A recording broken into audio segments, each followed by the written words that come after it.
Welcome to the Disrupting Obesity podcast. I'm Charlotte Skanes, and I'll be sharing ways to regain control over your body and lose an extreme amount of weight naturally. Being fat is about so much more than just the food. It's about your relationship with food. That means that dealing with your weight is about more than just the food, too. You have to change that relationship. You have to start disrupting obesity.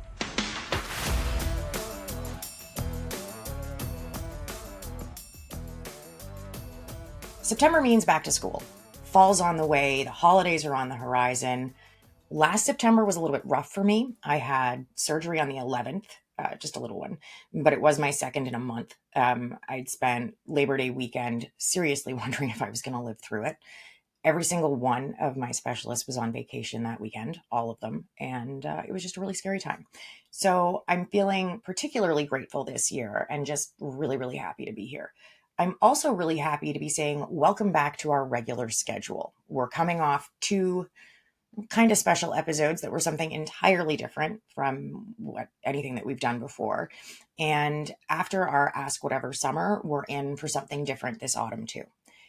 The last quarter is tough. It might be the roughest few months of the entire year when it comes to dealing with your weight. Whether you're gaining, losing, trying to lose, wishing that you were losing, or seriously considering getting started, the last quarter is hard. This year, I really want to do whatever I can to make things easier, which brings us to now. Today is 0909, and I really like numbers. Well, certain numbers or number patterns. And this one made me think I wanted to do a list of 9 things for you. But when I tried to come up with our topic, I came up with too many. So we have 9 special episodes coming. There are 7 lists of 9 things, and then our 2 regularly scheduled Ask Whatevers. But they're going to be special ones too. This week, it's 9 things I wish I'd known before I lost my weight. 9 things that I think would have made a really big difference. Next week is my 9 favorite weight loss tips. And I really can't wait to get going with all of these. But I'm not just excited about the podcast right now. There's stuff coming down the pike that I can't wait to share with you guys. If you get the newsletter or you're coming to the webinar, you'll already know a couple of them. But I've got some really big stuff coming up. Today, like I said, we're going to talk about the 9 things I wish I'd known before I started my weight loss journey. Some of them are going to be things that you might have heard me talk about before, but they're on here because I wanted to create like a go-to list for you. I wanted to try and make things easier. And I like taking a run at the same broad topic a few times, right? So that I can really dig into it and try to come at it from a different perspective. So we might as well just jump right in. Up first is one of the very first things that I teach anybody who's trying to get weight off. And it's most definitely something that I wish I had known right from the get-go. I kind of did, but I wish I'd had a system. Spread, sprinkle, pour is something that I kind of did intuitively when I was losing my weight. I had my salad dressing, oh my God, what am I doing moment? And that really kind of kickstarted things. But it wasn't something I knew about, and I really wish I had. I also desperately wish that I'd had a system for it, a formal way to implement it. I could have included this one in next week's 9 favorite tips episode, but it's so important that I want Spread, Sprinkle, Pour to just kick off all of this. I needed it to be the first one of the 81 topics that we're going to cover over the next 9 weeks. The best thing about it, I think, is that it's universal. And I mean, that's the problem with so much of the advice out there. It's too specific.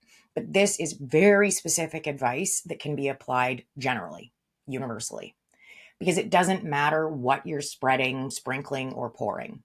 It really doesn't. You can cut anything back incrementally. I'm currently prepping for my first ever webinar. And when I was trying to decide what I wanted it to be, what I wanted, it to be about, what I wanted the topics to be, the things I wanted to cover. My criteria for myself was that I wanted it to be as helpful as possible, as quickly as possible. I wanted it to be simple and straightforward advice that anybody could apply right now without having to buy special food or throw out any of the food that you already have. Anyone and everyone can meet themselves where they are and just start with it. Spread, sprinkle, pour was the natural fit. It's also a topic that I never get tired of talking about. I've seen how radical a shift it can make for people too many times for me to ever shut up about it. So let's go over just the broad strokes now. I obviously don't have nearly an hour to go into this, like I'm going to do with the webinar. And we've got 8 other things that I wish I'd known before I got started to get to today. Spread, sprinkle, pour is the logical start here with our 9 lists of 9. It's the logical place to start your weight loss too. And if you're already neck deep in losing weight, this is still where you want to be, because SSP isn't a one-time thing. You don't do this once and then you're good at it, right? You're good and it's done. I mean, that would be awesome, but that's just not how it works, which is actually kind of good news. I couldn't physically keep eating the same amount of food at 200 pounds as I had when I was over 300. I didn't have the capacity for it. And mentally, I didn't have the same need for it. Spread, sprinkle, pour is an incremental thing. I tell people to start with it because it's the easiest way to get yourself into a calorie deficit with minimal collateral damage. It's also the easiest way to continue to get your weight off. That's the incremental part. You don't want to throw yourself into the deep end. Very few people learn how to swim successfully 5 miles from shore. Okay, so if you're new, here's a super quick SSP overview. We'll look at it from above, kind of. When you're losing weight, you want to keep eating the foods you know and love, just less of them.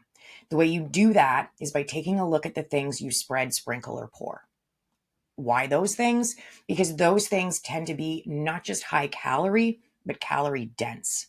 That means there's a lot of calories in a small amount. There's 119 calories in a tablespoon of olive oil, right? It's pretty calorie dense. And that's not a lot of olive oil.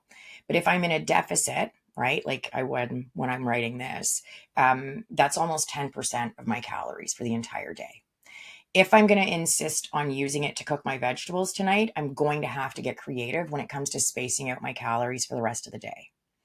In this specific, for instance, there are alternatives that I would use, but that's not the point that I'm making right now. So we're going to pick another calorie dense food.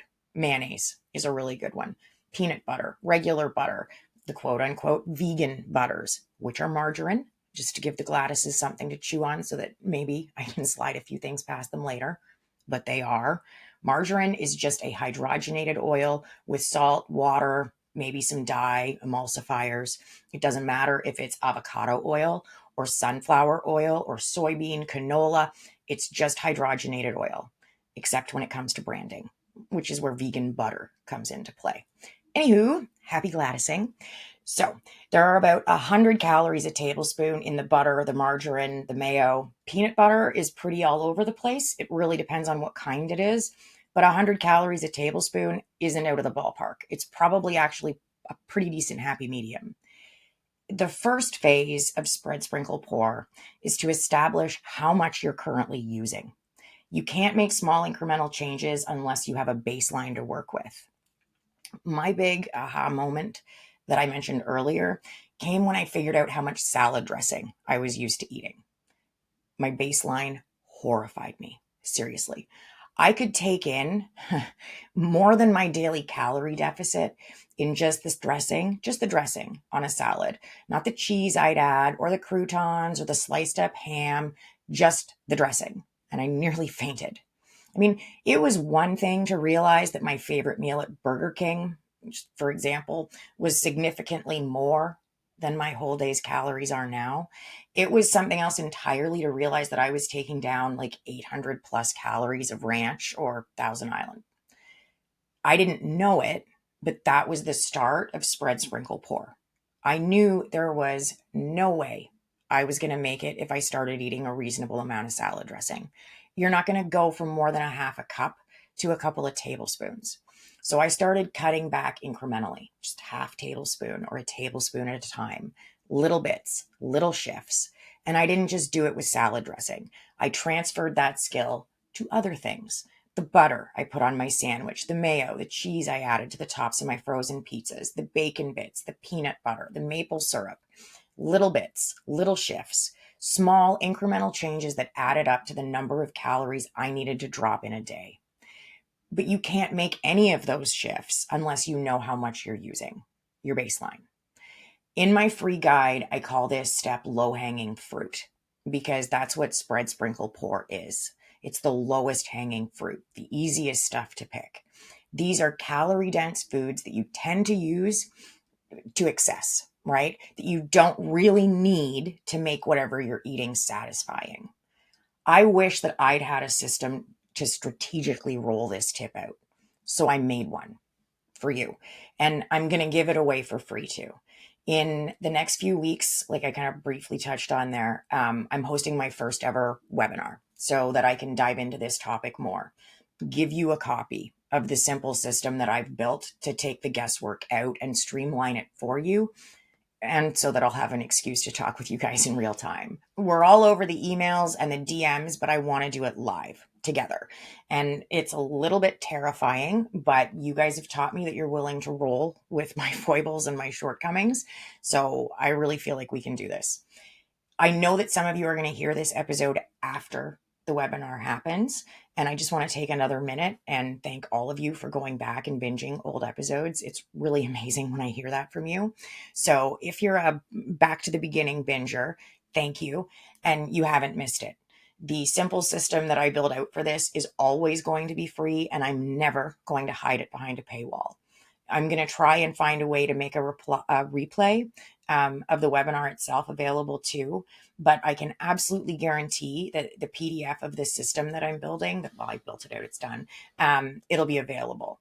I also know that I'm not supposed to say that because it might discourage people from coming to the webinar. I'm not here to play games. I just want to be upfront about what's going on.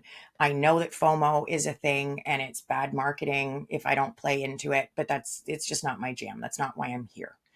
I am here for this list though. So let's head into the second thing that I wish I'd known. I wish 338-pound me knew about the blip thing. I really do. Being able to hold how long it was going to take in perspective would have saved me a lot of grief, like a lot, a lot. But that's the thing, right? When we're doing something we don't particularly enjoy, it feels like time's moving slower. When we like what we're doing, the time just flies by. And a lot of that is about the way our brains perceive time.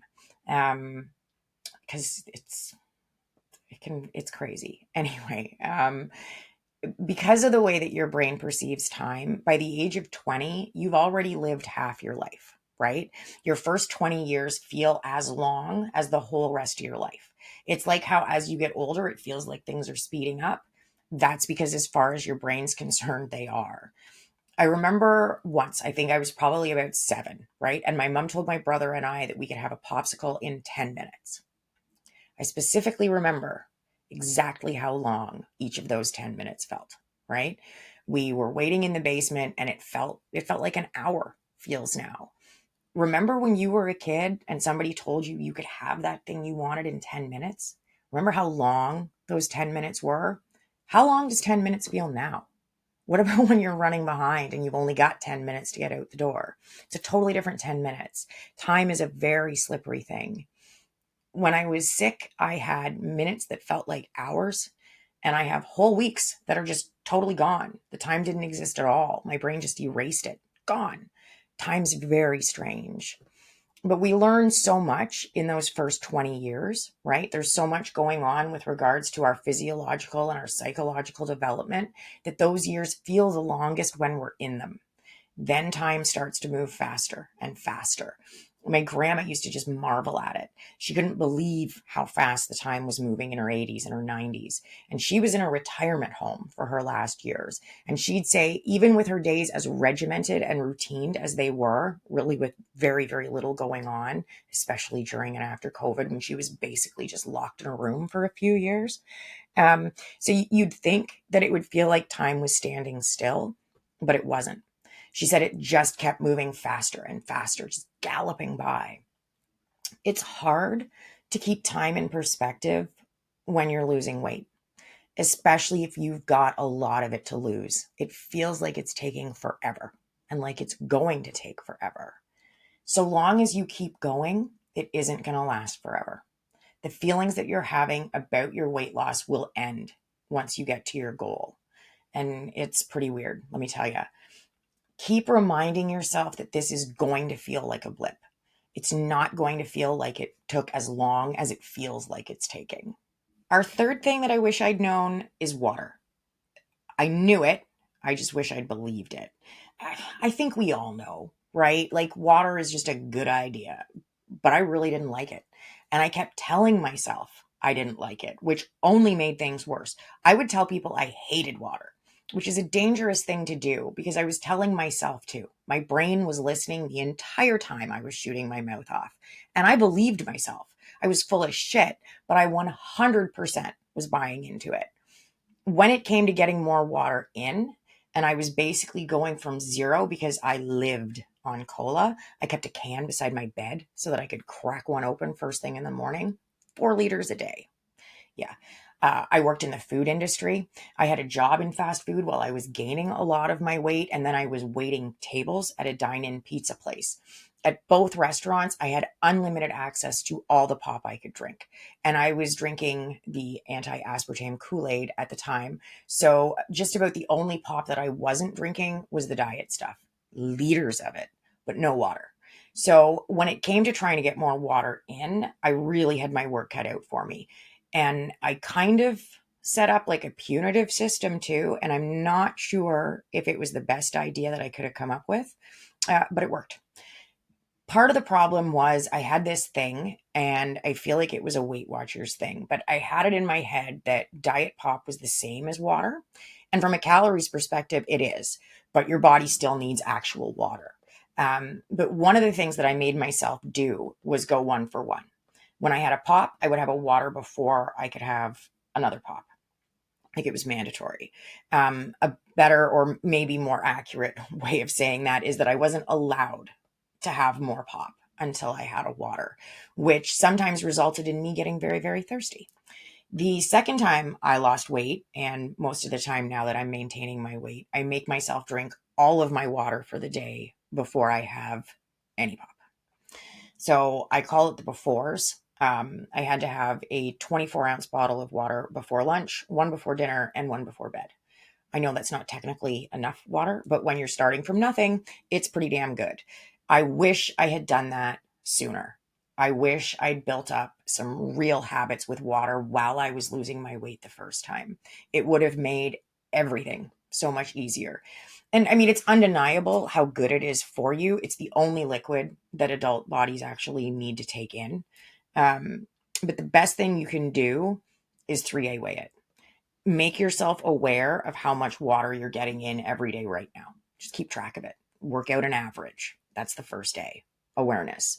And for the sake of this exercise, we're talking about actual water, not black coffee or tea, not diet pop, water. And I don't give a shit if you throw those 0 calorie flavor packets at it or not, whatever. Just how much water you're taking in now. Next up is acknowledgement. This is the part where you ask yourself if you're drinking as much water as your body needs to be at its best. Unless your answer is at least 90 ounces a day, it's not enough. But don't panic, especially if you're like me and you don't like it or you're not used to drinking it. Accountability is when you either congratulate yourself for doing such a good job of staying hydrated because you're already at the 90 ounces a day minimum, and you keep doing it, or you need to map out a plan for getting yourself up to 90 ounces. You can do this incrementally. You can set up a system like I did where you go one for one with water and your drink of choice. You can make yourself drink all of your water before you let yourself drink anything else. You can do the before method like I did. Unlike food, though, I don't think you have to do water incrementally. If you want to jump right into the deep end and start at 90 ounces right now, go for it. It's not going to hurt anything. You might actually find it super helpful. And yeah, you're going to pee a lot. That'll level off. If you're worried about it keeping you up at night, just try to make sure that you're getting it in earlier in the day. Something I've learned is that there's a fear of drinking water, that it leads to weight gain. And it makes logical sense, right? I can see why people would think that. Plus, there's all the talk about water weight, which is a salt problem at its core, not a water problem. But again, it makes sense the way some of those pieces are clicking into place for some of you. Water is heavy, but you pee it away. Drinking water isn't going to make you gain weight. What's happening with the quote unquote water weight is that your body is trying to get rid of excess salt. Once your body has all the salt that it needs to function, it's got to get the salt it doesn't need gone. This is where your kidneys come in. And here's the thing, unless you're cooking all of your own food from scratch without adding salt, you're getting enough salt. So your body needs to get rid of it. And to do that, it needs to attach the salt to some water so you pee it out. When people say that weight gain is water weight, this is the phenomenon that they're referring to. Your body has to hold on to the water so the salt can latch on and your kidneys can do their thing. But that gain is temporary. This is part of why we don't weigh every day, but that's a whole other thing. I wish I'd known about the water for all the reasons it's beneficial to weight loss, for the way it makes you feel fuller. I wish I'd known how easy it is to mistake thirst for hunger. I wish I'd known to try drinking some water first and then give it a minute and see if I'm actually still feeling hungry. I wish I'd known for all of those conventional reasons, but mostly because I wish I'd started forming the habit sooner, that I hadn't wasted so many years on this horseshit narrative that I didn't like water. It's, essentially brainwashing myself away from something critical for my body to function well. It was a symptom of my self-loathing that I was denying myself something my body needs so much. And maybe I'm a little sensitive about this one because I now have kidney disease after last year's surgeries, etc. But I really do wish that I had the water habit in place because I still struggle with it. Nothing like I did, but it's there. It's there. The sooner you can tweak your water narrative, the better off you're going to be in the long run too. I keep talking about number 4 because it comes up almost daily. So I think it's important to talk about it. There's a lot of fear around this one and a lot of curiosity. And I get that because I had a lot of fear about this one and I'm curious about other people's experiences with it too. But I wish I'd known that the loose skin isn't as bad everywhere as I thought it would be. I really thought the loose skin was going to be a lot worse than it is. I never let the fear stop me. Like I see that all the time. People who are saying that they'd rather not lose their weight at all if they're going to have loose skin, and not losing the weight didn't occur to me at all as a choice. I would rather have twice the loose skin that I have now um, than have the weight back on easily. I'd rather have 3 times the loose skin that I have now than have the weight back on. And those of you who know how I feel about my arms will understand how strong those feelings are. Like I have really strong feelings. Change my outfit depending on the guest list, strong feelings. I would rather walk around in long sleeves on a hot summer day than show my arms in public, strong feelings. But I use shapewear or tight sleeves to shrink my arms down by more than a third. They make me look a lot bigger, so much bigger than I actually am. And I feel like once people see them, they see me differently. So yeah, save it, Gladys. No, I'm going to get out of this one. I don't want the body positivity pep talk. Yes, I absolutely love myself exactly the way I am. You have zero clue how grateful I am to have this body to walk around in, not in small part because I'm a person who's been unable to walk or sit up or roll from my back onto my side. So I for sure love myself exactly the way I am. I also can't stand my massive flabby arms. And I'm allowed to feel that way. It's my body. I don't have to like it all the time. I worked my absolute ass off twice to get to this weight. And that means that I've earned the right to feel however I want to feel about things like my arm flab. That's up to me. But I honestly, I thought it was going to be worse. At my heaviest, my arms were probably only slightly smaller than my thighs are now. So I knew they were going to be a problem. Like, there's just no way that they wouldn't have been. But they're not as bad. They're not as bad as I thought they were going to be. And my stomach feels like a bit of a miracle. By rights, I should have a lot more loose skin on my abdomen. I've had a couple of plastic surgeons tell me that I have about half as much loose skin as they'd expect me to have. Here's why. I moisturized like crazy inside and out, lots of fluids and daily lotion. all over. Not expensive lotion either. Whatever I could find on clearance. I never paid $15 for a tube of cream. Never more than that, ever. And that's Canadian dollars. I didn't lose my weight quickly, and I was consistent about it. I dropped 201 pounds at an average of 1.55 pounds a week. So my skin had more of a chance to adapt. But the biggest thing I did, the single largest factor, was that I hit the genetic lottery when it comes to skin elasticity. So I really didn't do anything. But when I got started and I was, staring at my thigh-sized arms, knowing that it was going to be bad, but not knowing how bad it was going to get, I had no idea that I was going to unwrap the golden ticket, right? And neither do you. So if you're worried about the loose skin, that's fine. I get that. I've been daydreaming about my arm skin removal since long before I even lost a pound. I worried myself sick about it, but don't let it stop you because you don't know. All you can do are the things you can do, like drinking lots of water and moisturizing like crazy. Lose your weight at a sustainable pace. And then you got to wait and see. And don't write yourself off now for something that you have no control over. But that brings us very nicely to thing I wish I'd known number 5. I really wish I'd known how worth it would feel. You know how I talked about how hard it can be to hold on to your perspective when it comes to how long it takes to lose your weight? Well, it can be hard to hold on to your perspective when it comes to how amazing it feels to get your weight off. It's really easy to forget that all the hard work you're putting in is going to feel very worth it once you get it done. It can be really easy to start telling yourself that it's too hard to keep going. But yeah, you wanted to lose 80 pounds, but you've got 40 off, and this is crazy hard. So maybe it's enough. Maybe you can just pack it in. But yeah, no, you can't. It will be worth it. It will feel like it was worth it, and it will actually be worth it. I don't need to hammer you with health statistics when it comes to whether or not losing weight is worthwhile. That's not why we're here, and you already know all that stuff. But I really and truly had no idea how good it was going to feel. And I'm not sure I can describe it. The sense of accomplishment, the joy. For years, losing that weight was the hardest thing that I'd ever done. My physio after the car accident was hard. I did 3.5 years of spinal injections to get through it. Hard. But losing 201 pounds was still harder.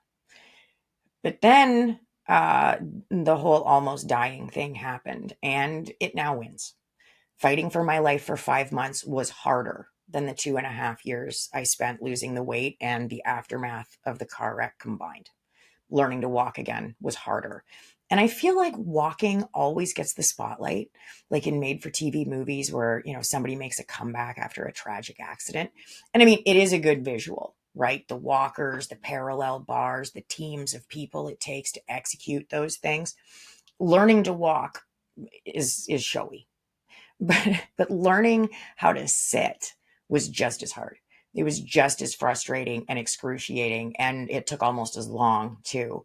But sometimes it was worse. Relearning how to roll your body from side to side is also super hard and super frustrating and super painful. But that's how extreme it had to get for me to have done something harder than losing a couple 100 pounds. And don't for a second forget that I had to do all of those things while more than 100 pounds overweight, which made it even harder than it would have been if I'd been healthy weighted. But that's how extreme it has to get for me to be able to think of something harder than losing a lot of weight. So I feel at least semi qualified to say that losing your weight is going to feel worth it. It's going to feel good. Number 6 is going to seem completely out of left field after all of that, but I think it's time to break up the heaviness, which is a pun that's going to make sense in just a few seconds. I'm a secret lover of puns. Although depending on how closely you've been listening, it might not actually be that much of a secret. The 6th thing I wish I'd known is how much fiber helps and why. I can't remember the last time that I went off on a fiber rant, but it's always a good time to talk about fiber. I am super excited that protein is getting its moment in the sun when it comes to how important it is for weight loss. Seriously, I think it's awesome. But fiber is the unsung hero of weight loss. Here's an opinion that'll curl a few toes. It's more important to know your fiber intake than it is to know your macros. You want to lose weight? Don't count carbs or fat. Make sure that you're getting enough fiber. I don't do food lectures. I'm not interested in beating you over the head with information about nutrition. We already know from dozens of studies, and I'm sorry, but common sense at this point too, even though so many people in this space don't, they just seem to be missing the point completely. We know that the more information overweight people have about nutrition, the less likely they are to act on it, period. Nobody likes being lectured about food. I hated it when people tried to talk to me about healthier food choices and proper nutrition when I was fat. I always felt talked down to and judged. It pissed me off too because it felt like an attack.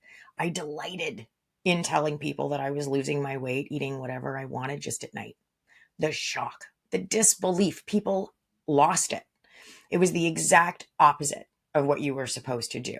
But that was my way of pushing back. And I still get that reaction. I was on a call recently with someone in the nutrition field who wanted to talk about my methods.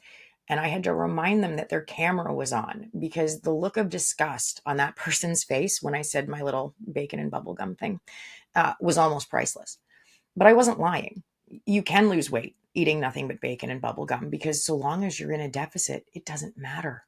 What they didn't seem to understand was that I'm deliberately being shocking to make a point, to try and get people to see that they don't have to make massive sweeping changes. It doesn't have to be as overwhelming and all encompassing as it's made out to be. It doesn't have to be kale and quinoa.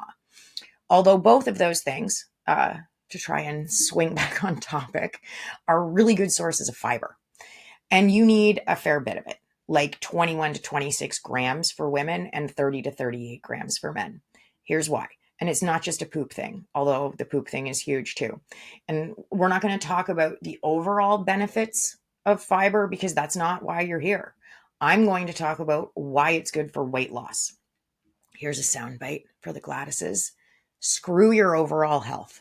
Let's talk about why fiber will help you drop pounds. So yeah, there's the poop thing, which is awesome, but fiber makes you feel fuller longer.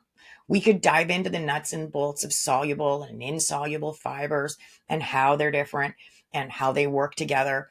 But it's not necessary to understand all that to understand that adding fiber to your diet will help you lose weight.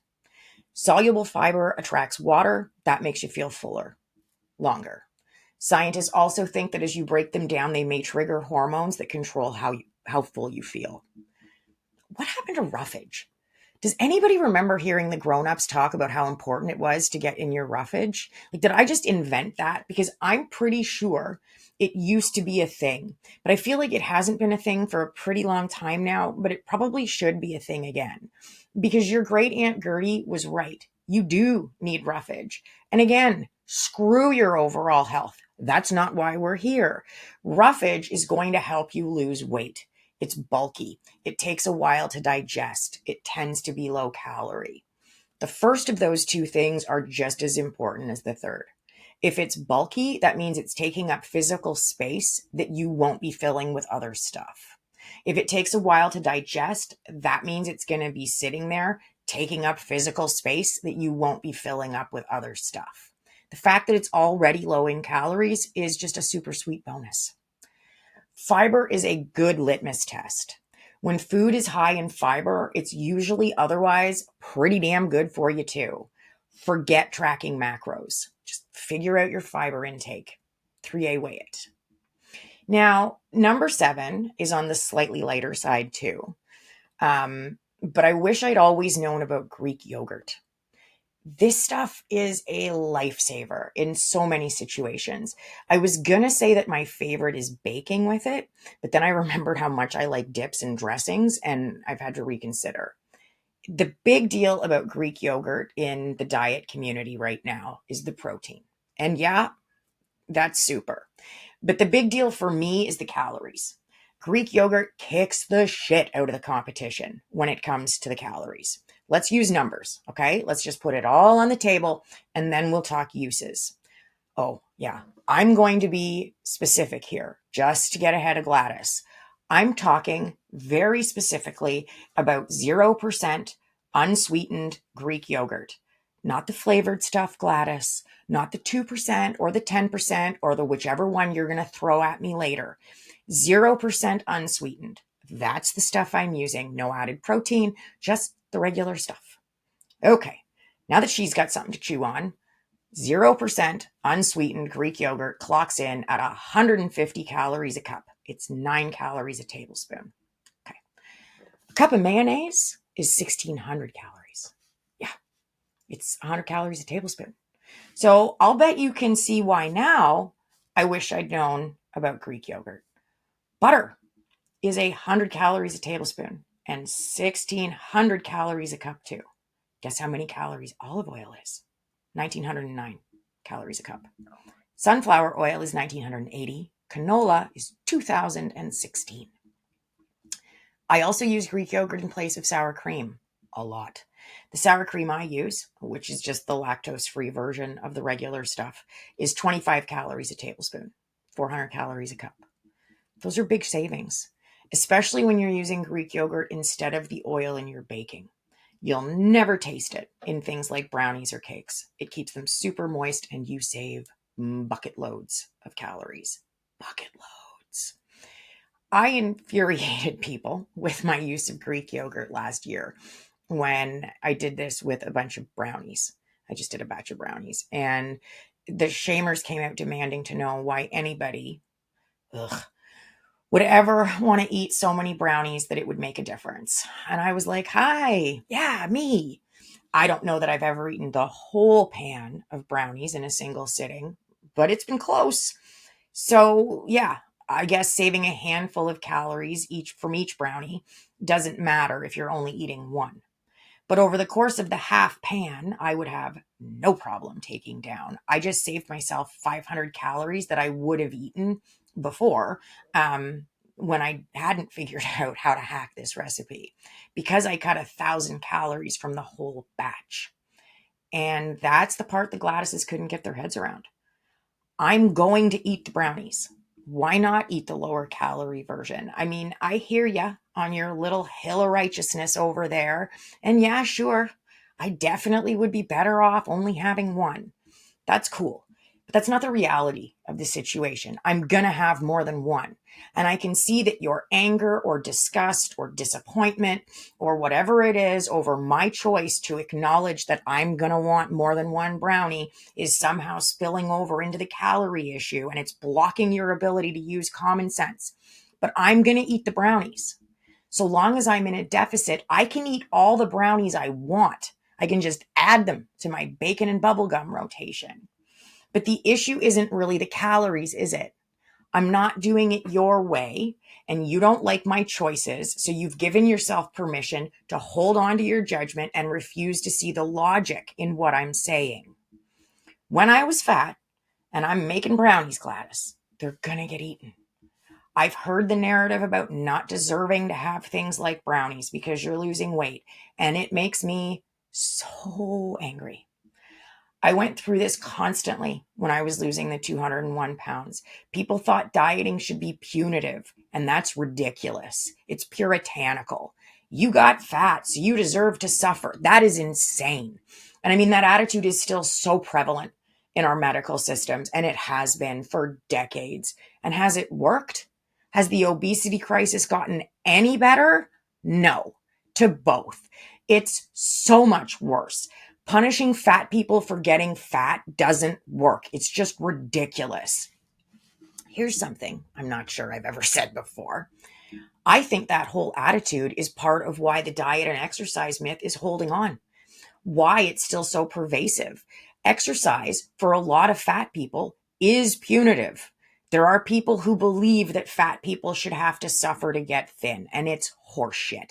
I'm not saying that there isn't suffering involved, but it's not the kind these people mean. But I'm getting sidetracked. I'm supposed to be talking about the miracle of Greek yogurt. A lot of my dips and creamy dressings start with a 2 parts yogurt, 1 part low fat mayo base. The low fat stuff is half the calories, but it really depends on how you're seasoning it. Dill dips need less mayo because you can just throw some pickle juice at them and you really don't rely on the mayo as much. So I also use the yogurt on its own as a base, just completely alone, and it works really well, especially when you hit it with something acidic like pickle juice or lemon juice. It's great on baked potatoes, stroganoffs, tacos, burritos. You can name basically anything you would use sour cream for. Swap in the Greek yogurt and save yourself 3/4 of the calories. I've used it instead of oil or butter in more of my baking than I can count. It's just so handy once you figure out which swaps work for you. I don't really like using it in cookies, but I love it in cakes and brownies. It's fun to play with. The eighth thing I wish I'd known was that no matter how badly I wanted more, I came in with a 1.55 pound a week average. I'm like everybody else. I wanted to lose my weight as quickly as possible. Who doesn't? Losing weight is hard and it sucks. If I could have lost 5 pounds a week, I gleefully would have. It didn't happen. I did my best, and there were ups and downs and weeks where I didn't lose anything and weeks where I gained because nobody loses weight in a straight line. But at the end of the day, it was a 1.55 pound a week average. They say a pound to a pound and a half a week is ideal, that it's the most sustainable. In my case, that was definitely true. I kept it off for 9.5 years, gained about 115 pounds back, lost it again. And I did that at an average of about a pound a week. And it's been off for a little over 6 years now. But the reason I wish I'd known that I was going to finish up with a 1.55 pound a week average is that it would have helped me to manage my expectations and it would have stopped me from beating myself up as much as I did. Because it's a perspective thing. It would have been easier to cheer myself on, to cheer myself up. I just think things would have been significantly easier in a fair few ways if I'd known that. Managing your expectations is a huge part of this. Losing a lot of weight isn't a short road. You need to prepare yourself for what's coming and for how long your trip is going to be. This is actually probably a pretty good analogy. When you're going on a road trip, it's really nice to know, at least roughly, how long you're going to be gone. If you only pack enough clothes for a week and you're gone for 6 months, it's not going to go so well. I think I can safely say that you want to lose your weight as quickly as possible too. I haven't talked to anybody yet who is like, I really hope this takes a good long while. Do you know how I can drag it out? That doesn't happen. We all just want to get it over and done with. You can't get it over and done with if you're too fixated on getting it done as fast as possible. It screws with your head when you don't meet the arbitrary and often unattainable expectations that you put on yourself. Staying focused on the average part of what you want to lose, like an average of a pound to a pound and a half a week, that's important too. I didn't lose 1.55 pounds a week. I lost an average of 1.55 pounds a week. And it's a really significant distinction that I'm making here because nobody loses a significant amount of weight in a straight line. I don't like absolute language. I've been the exception to the rule too many times to believe in always and never. But I haven't encountered anybody yet who has lost a lot of weight and done it with nothing but entirely consistent losses. Everybody's got an average. You want to stay focused on the average part too. It's going to help you with your mindset by helping you hold on to perspective. Yes, it sucks that you didn't lose anything this week, but you have had weeks where you lost more than the recommended pound to a pound and a half, right? So it's going to average out. And the more weeks you keep going, the better your average will get. You need time. And lucky for you, losing weight takes time. It's a critical piece of the puzzle. It's always better to surprise yourself than to disappoint yourself. This is a huge part of why managing your expectations is so important. The last one for today isn't a universal thing. It's a me thing. I can't speak to anyone else's experience with it. But for me, the second half was easier than the first. It's true. It might seem weird or backwards, but it's still true. I struggled more with the first 100 pounds than I did with the second. I think it was easier mentally because I felt so much more confident in myself and in what I was doing. I'd yo-yoed a bit, but for the most part, I hadn't had any success with losing weight until I really got down to business and took off the 200 pounds, right? And I truly believe that it was the mental part. I mean, yeah, it sucked knowing that I still had so far to go, but I hadn't had any real success before, and it was a slow slog, right? I averaged 1.55 pounds a week, which is still a damn good pace, but it was nearly 2.5 years. That feels like a long time when you're losing weight. But I wish I'd known, because I think I would have been easier on myself, and that would have made things easier, big time. Confidence helps too, a lot. Once you've proven to yourself that you can do it, that you can stick with it, it's a whole new ball game. The first half was harder, and I wasn't keeping track of how many pounds I was losing each week or anything like that. Like, I don't have a record of this. But I'm pretty sure that I lost the second 100 faster, if only by a little bit. It definitely felt faster.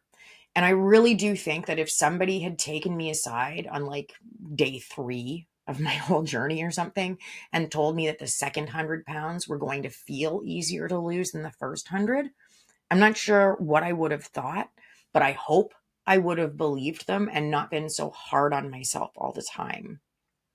We're striving for the opposite of hard. This is all hard enough. I'm looking to make things as easy for you as I can. So I'm going to be back every week from here on through until Christmas. And these are tuning into some of the longest episodes that we've ever done. So extra helpful. We've got the webinar coming up in October, and I really hope you're going to join me. You can grab my free guide to getting started for the last time in the notes. My weight loss workbook Disruptor is available on Amazon. And I know there was a lot of disappointment when I had to stop doing one-on-one individual coaching, but the program is less than a quarter of the price, and it's there for you when you need it, not when my schedule opens up. And it's the exact same program I was using with my one-on-one clients. So you can find more out on it through the notes here too, or you can pop onto my website. Thank you for joining me. I cannot wait for next week to share my 9 favorite weight loss tips with you. Keep trying, keep tracking. Don't be intimidated and don't give up. You've totally got this. Thank you for listening to Disrupting Obesity with Charlotte Skanes. If you know it's time to take back control, lose the weight, and keep it off, reach out to me privately with a direct message on Instagram that says ready, so you can start disrupting obesity.